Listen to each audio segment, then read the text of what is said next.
talked to George Foreman not too long ago. Last time I was at a boxing event. You know, it wasn't a boxing, but just like Hall of Fame, something, it's an award show. And his daughter had just died. And I was saying, I'm sorry about your loss. And he was saying, hey, listen, I'm happy to be alive to see a lot of things. Is that what he said? He was just grateful. I sent him a note myself when his things. daughter If died. I wasn't around, I wouldn't be able to see this. And I was thinking it too, and then so you're right here, and I was saying, I'm holy, 87. Somebody told you 87. Am I? 83. Yeah, Something I'm in that area. Listen, so tell me, do you think about dying? What? Do you think about dying? All the time. Yeah? Yeah. Do you think it's going to be pretty exciting? No. I think it is. I don't want to leave. Really? Well, I'm having too good a time. Oh, I think, listen, if this is great, death has to be fucking glorious. No, it can't be. Oh, It's just the cessation of everything, Mike. I think that's when we reach our highest plateau. You mean in the moment of dying? I mean, when we no longer exist. That's our greatest. Well, let us lead into that. Okay. And let me tell you this story. I watched two deep sea divers on film, and they're working on the platform of an oil rig. So they're like 800 feet down. They're in hard suits. They've got the umbilical cord, and there's a boat 800 feet up there, hovering over them, being guided by air. Huh? Giving them air. They're getting air from the boat? Getting air from the boat and communication and everything. It's their umbilical cord. And the boat is hovering over them by means of a computer. So the computer is running directly over them, and it turns left, turns right automatically. Computer goes out. The boat starts to drift. The boat starts to pull the divers along with it as it's drifting out. One guy is clear of the platform. The other guy gets caught in the platform, and the boat pulls, boom. The umbilical cord on this guy stops. He's got a can of oxygen, gives him 5 minutes of life. He clambers on top of the half-built platform, lies on top, sucks on the oxygen, and meanwhile, the other guy is saying, we've only got 5 minutes to get him back. It takes 34 minutes to get him back. The diver gets his body, brings it to the vehicle that's brought them down, gets him into it, and they lock the doors, and he's supposed to be dead. He's alive. And when he comes to, all he can say is, it's all right. The guy's name is Tom. It's all right, Tom. That's what he says. It's all right. And Tom thinks he means he's okay. When he came to consciousness fully, the guy said, no, I died, and it's all right. Was what he said. And I thought, I was moved to tears, because to me it's going to be painful. To me, you're going to be alone. To me, it's the end of all the good things. All the wonderful, you're sitting here, you finally have done it, Mike Tyson. You've got the respect of the world, you've got the respect of everybody around, you've got this wonderful business going, you've got it. You've got everything you want peacefully.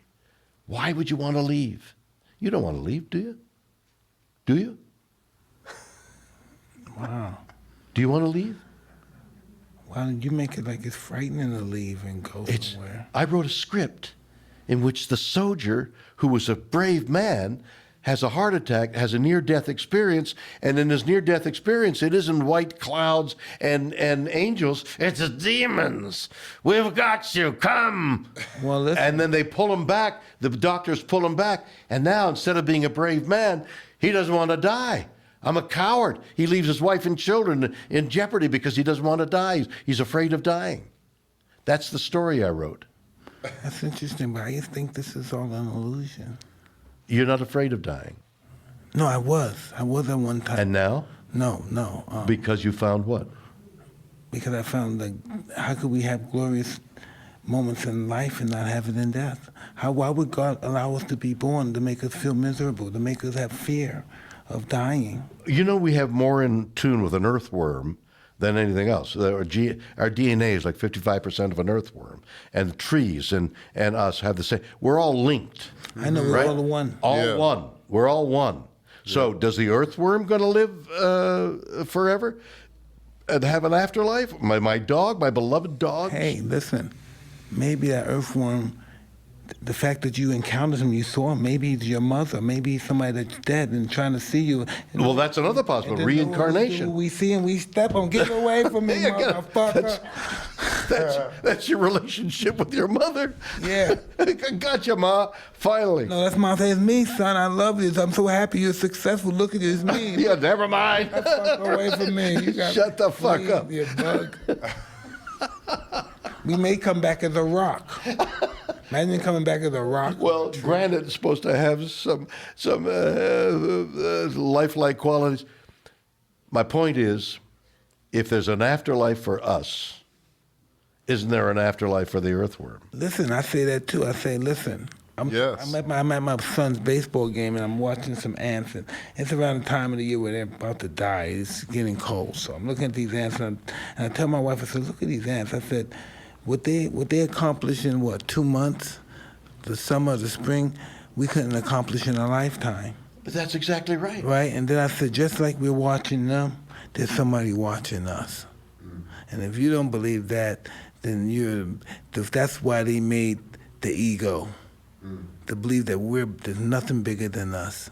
Well, there may very well be a lot of things bigger than us, but it seems to be that when you go, you're gone in your present form, and you may have another life in another universe, but the things you love here don't seem to come back. I mean, It's pretty interesting you said love, because love supersedes our existence. If we go into that level now. Well, I don't know about that. Yeah, love supersedes our Well, love in making the earth, you mean making the world? Forget that.